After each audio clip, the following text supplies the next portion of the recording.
ஆன்மீக நண்பர்கள் அனைவருக்கும் என்னுடைய அன்பான வணக்கங்கள். ஆடி மாத ராசி பலன் தமிழ் மாதங்களில் மிகவும் புனிதமான மாதமாகும். தெய்வ வழிபாட்டிற்கு உரிய மாதமாகவும் கருதப்படுவது ஆடி மாதம். பூமியில் தெய்வ சக்தி நிறைந்திருக்கும் மாதமாகவும் இந்த மாதம் கருதப்படுகிறது. இந்த மாதத்தில் விரதம் இருந்து வழிபடுவது உடல், மனம் மற்றும் வாழ்க்கை ஆகியவற்றிற்கு பலவிதமான நன்மைகள் தரக்கூடியதாகும். அம்மன் வழிபாட்டிற்கு உரிய மாதம் என்பதால் பெரும்பாலான அம்மன் கோயில்களில் ஆடி மாதத்தில் திருவிழா எடுத்து சிறப்பாக கொண்டாடப்படுவது வழக்கம். ஆடியில் விரதம் இருந்தால் வாழ்க்கை செழிக்கும் என்பது மக்களின் நம்பிக்கையாக உள்ளது. ஆடி மாதம் என்றாலே அம்மனின் அருளை பெறுவதற்கு ஏற்ற மாதமாகும். சூரிய பகவான் கடகராசியில் பயணிக்க துவங்கும் மாதம் ஆடி மாதம். தட்சிணாயன காலத்தில் துவக்க மாதமாக அமைகிறது.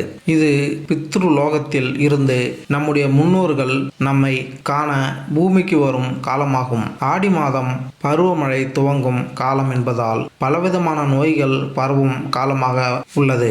அதனால் நோய்களில் இருந்து தீயவற்றில் இருந்தும் மக்களை காக்க வேண்டும் என பெண் சக்தியான அம்மனையும், கருப்புசாமி, மதுரை வீரன், ஐயனார் போன்ற கிராமத்து காவல் தெய்வங்களை வழிபட்டு சிறப்பு பூஜைகள் நடத்தும் காலமாக உள்ளது. சூரிய பகவானின் சஞ்சாரம் அனைத்து ராசிகளுக்கும் மிகப்பெரிய தாக்கத்தை ஏற்படுத்தினாலும் இவருடைய கடகராசி பயணமானது ஒரு சில ராசிகளுக்கு அதிர்ஷ்டத்தை கொடுக்க போகிறது. நவகிரகங்களின் தலைவனான சூரிய பகவான் வழங்கி வருகிறார். இவர் மாதத்திற்கு ஒரு முறை தனது இடத்தை மாற்றக்கூடியவர்.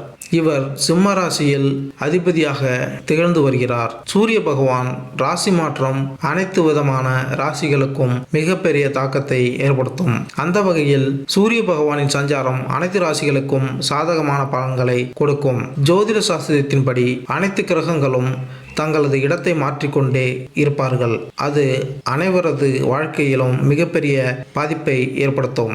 கிரகங்களின் தலைவனாக திகழ்ந்து வரக்கூடிய சூரிய பகவான் மிகவும் சக்தி வாய்ந்த கிரகமாக கருதப்படுகிறது. சூரிய பகவான் ஒரு ராசியிலிருந்து மற்றொரு ராசிக்கு செல்லும் பொழுது தமிழ் மாதம் பிறக்கிறது.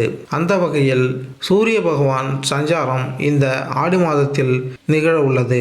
வருகின்ற ஜூலை 16ஆம் தேதி அன்று சந்திர பகவான் சொந்தமான ராசிக்கான கடகராசியில் நுழைகிறார். வருகின்ற ஆகஸ்ட் 15 வரை இந்த பயணம் செய்ய உள்ளார். கன்னிராசி அறிவுத்திறனை அள்ளித்தருகின்ற புதனை அதிபதியாக கொண்ட கன்னிராசி அன்பர்களே, கடுகடு என்று இருக்கிறது.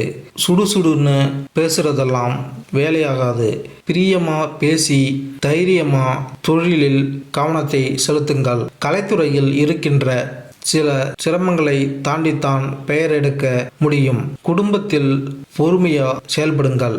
இல்லை என்றால் புரியாத சண்டை வந்து தெரியாத ஆளு பஞ்சாயத்துக்கு வருவார்கள். கடந்த காலங்களில் தடையாய் இருந்த முக்கியமான காரியங்கள் சுலபமாக நடந்து முடியும். அரசியல்வாதிகள் சந்திப்பால் ஊருக்கு சில நல்ல காரியங்கள் செய்வீர்கள். குடும்ப பிரச்சனைகளை எந்த காரணம் கொண்டும் மற்றவர்களிடம் சொல்லாதீர்கள். அதனால் உங்களுக்கு அவமானம் வந்து சேரும். காரைக்குடி முத்துமாரியம்மனை வழிபட்டால் நிறைவான செல்வம் கிடைக்கும். மேலும் இந்த வீடியோ உங்களுக்கு பிடித்திருந்தால் லைக் பண்ணுங்க, கமெண்ட் பண்ணுங்க, மறக்காம சப்ஸ்கிரைப் பண்ணுங்க. நன்றி, வணக்கம்.